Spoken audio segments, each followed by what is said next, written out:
банкови институции, учители, родители и ученици. Добре дошли на нашето събитие, посветено на седмицата на парите.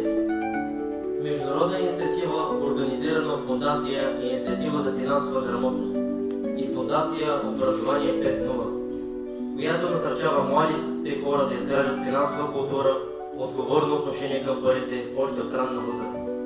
Днес ученици от предприемаческия профил в 11 клас при средно училище Отец Паисий, заедно с учениците от 3 клас, са подготвили за вас един по-различен урок. Урок под формата на театър. Парите са част от живота на всеки човек. С тях плащаме сметки, спестяваме за бъдещето, откриваме банкови сметки, плащаме данъци, внасяме за пенсии и за страховки, за храна и забавление, за дрехи и още и още. Но за да се справяме добре с тях, са нужни знания, отговорност и умения да вземем разумни решения. Именно за това финансовата грамотност е толкова важна. Тя ни учи как да планираме, как да управляваме средствата си и как да мислим като предприемачи. Този урок е резултат от съвместните усилия на учителите по предприемачество и философия, които насърчават учениците да мислят етично, да бъдат инициативни и да търсят практическо приложение в знанията си. Днес по-големите ученици ще помогнат на по-малите да направят първите си стъпки в света на финансовата култура, чрез игра, роли и ситуации от реалния живот. Надяваме се този малък театър да покаже, че ученето може да бъде едновременно полезно, интересно и вдъхновяващо. Пожелавам ви приятно гледане. На улица Богатина номер 25 живее една малка принцеса на име Али. Тя няма огромен замък, но често чуваше принцеса на татко и на мама. Само Саша, Това семейство това се е това. води на някъде. И от тук започва пътешествието на Ани. Ехо, татко, чуваш ли ме? Искам да ми купите замък. Чувате ли? За какво ти е замък? Защото съм принцеса. Не си ли голяма за принцеса? Тъпо съм си. Добър ден. Добър ден! Какво желаете? Да се запознаете с живата сметка на татко. Трябва всеки месец отива заплатата му. Разбира се. Ето, запознайте се. Ани, Личната сметка на баща ти, приятел ми е, наричат ми разплащателна, защото при мен идват парите на татко ти, а после аз давам парите каквото трябва. ще ми дадеш ли пари за замък? Нямам толкова.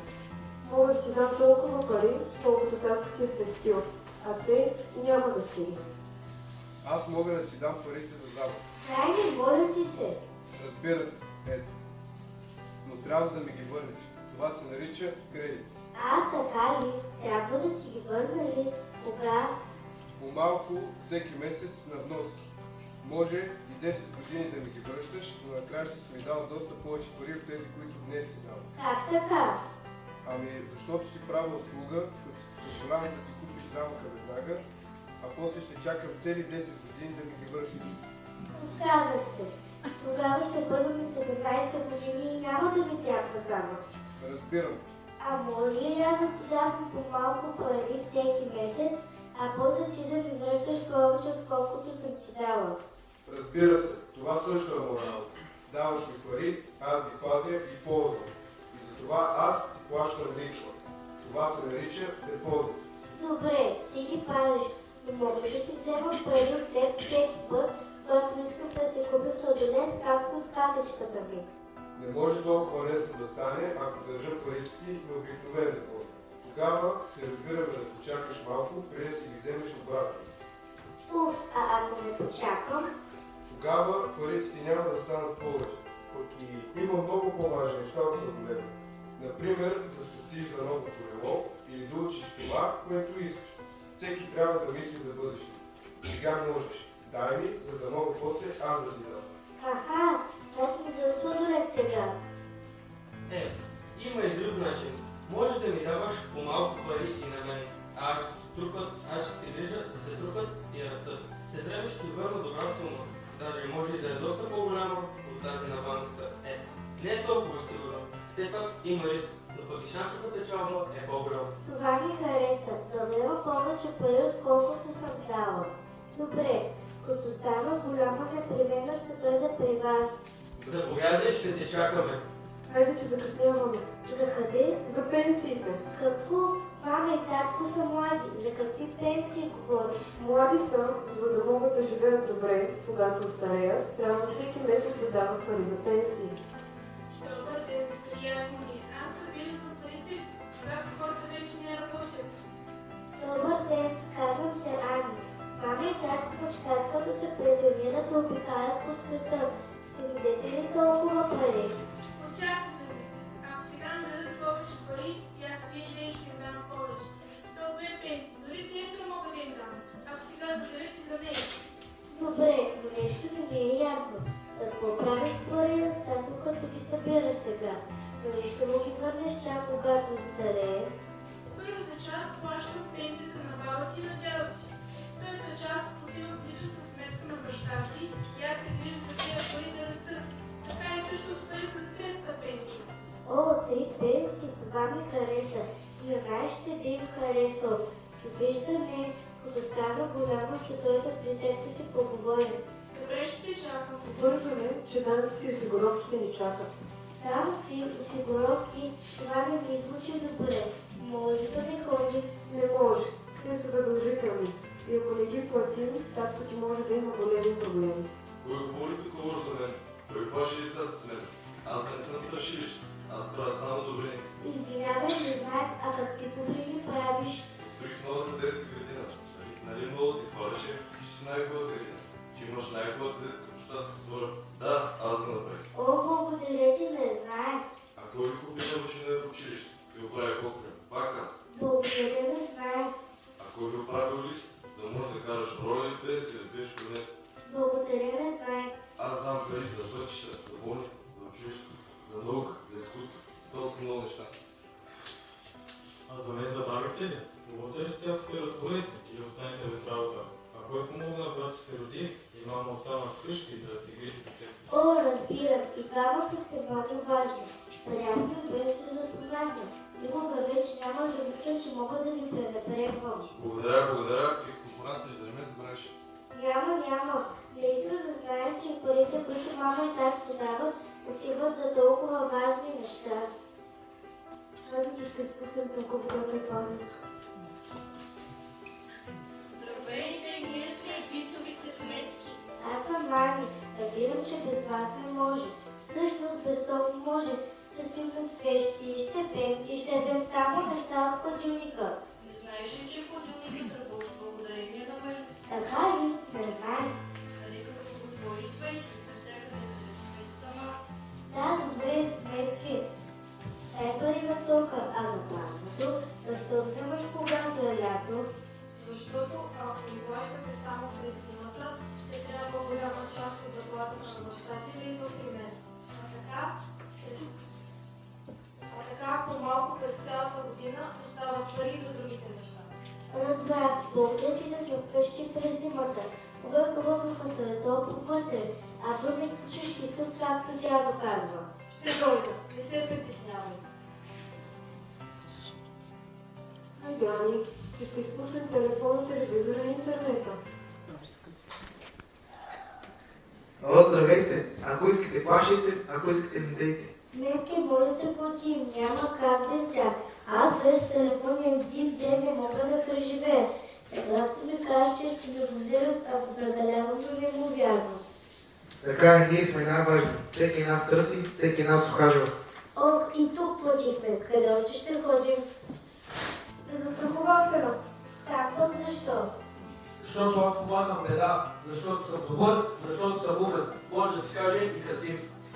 Приятно ми е, Ани. Тази млада дама има ли застраховка за малките си публички? Няма.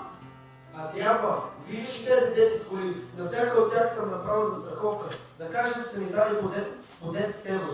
Едната кола прави катастрофа и бум, супер стъкло, врата в форуме. Лоша работа. И какво правя аз? Взема малка част от парите на всички останали и помагам за ремонта на счупената кола. Моята работа е да помагам, когато стане нещо лошо. Аз правя хората щастливи, когато са най-тъжни. А на другите, които не са направили катастрофа, без ли парите? Не, разбира се. Днес е за тази счупена кола, утре може да се случи също на друга. Затова застраховката. Да да ти помогне, ако си беда. И то не е само с колата. Беда може да се случи с дома ти, с здравето и живота. Да чукаме да работи, да не се чупи нашата кола, да не посъдат моите куклички. Чукането на дърво не помага, аз помагам. Приятно беше да запознайка. Да са моите играчки да ги застраховаш. Ела, ще ти чакам. За мен защо забравяте? Ани, нека те попитам нещо. Помниш ли, когато се щил в пералнята, а пърнето се трупаше или трупаше? Да, мама как не беше доволна. Юлечка се оправи, накрая бъдахме нова перална. Точно така. Разбираш ли, аз дадох пари за това. Или когато беше болна от грип и трябваха много и все скъпи лекарства. Ето в такива случаи аз оправям положението. Моля ти се, дай пари. Това все едно е бърза помощ за семейството. И моля те, кажи ми, че приключихме. То децата нищо няма да остане. Моля, а без мен съвсем не може. Всеки ден аз храня цялото семейство. Дядо Сашо обича кражове, мама обича пълни чушки, а брат ми сега. Аз обичам сладолет. Това е разход за внимание и за удоволствие. За удоволствие, защото без сладолет можеш да живееш, да се дава някои деца. Не можеш. Не съм съвсем съгласна. Аз мога. Даже веднъж когато съм го пробвала. Изпори с храната, моля ти се. Ето, давам пари за храната и то не е малко. Реално наистина без мен не може. Довиждане, бъди здрава. Хайде, Ани, че предварихте трябва да отида.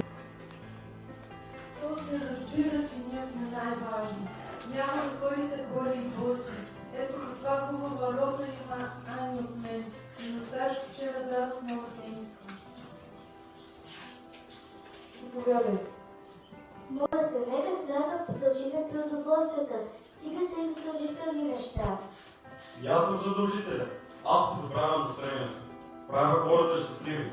Ани, ти какво желаеш? Искам замък, нали съм принцеса, но вече имам големи колебания.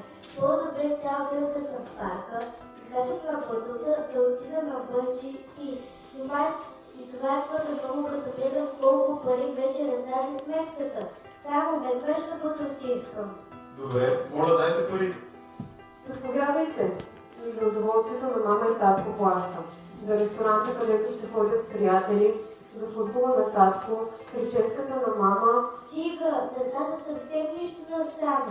Явно не останаха пари за замък, но както е тръгнал, дори за нова коронка на принцеса няма да има. Всъщност всички разходи, с които са запознавани, са и за децата. Ами данъците, топлото, парното, телефоните, храната, дрехите, не са ли чак за децата?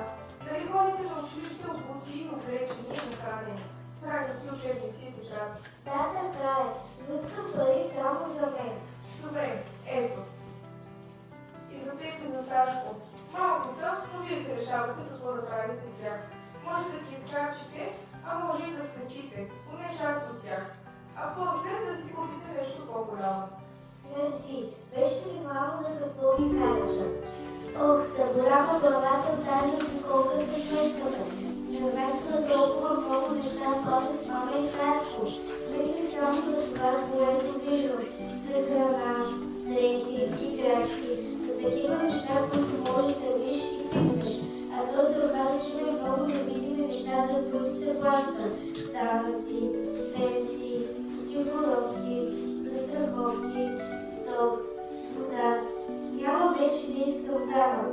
Най-много искам аз да са здрави и да сме щастливи заедно.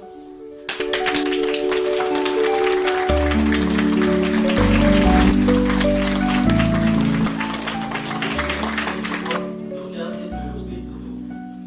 На учениците от 11 клас на усилията, творчеството и сценично изпълнение, както и на учителите по предприемачество госпожа Христова и по възможност да става Ангела. Някои от нас бяхме да поведението. Нека помним, че знанията за парите са знания за живота. Те не са просто сметки и числа. Те са начин на мислене, отговорност и отношение към света.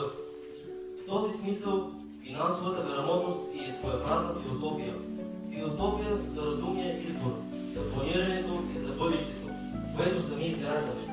И колкото по-рано започнем да разбираме тази философия, толкова по-уверено ще можем да градим своя път напред.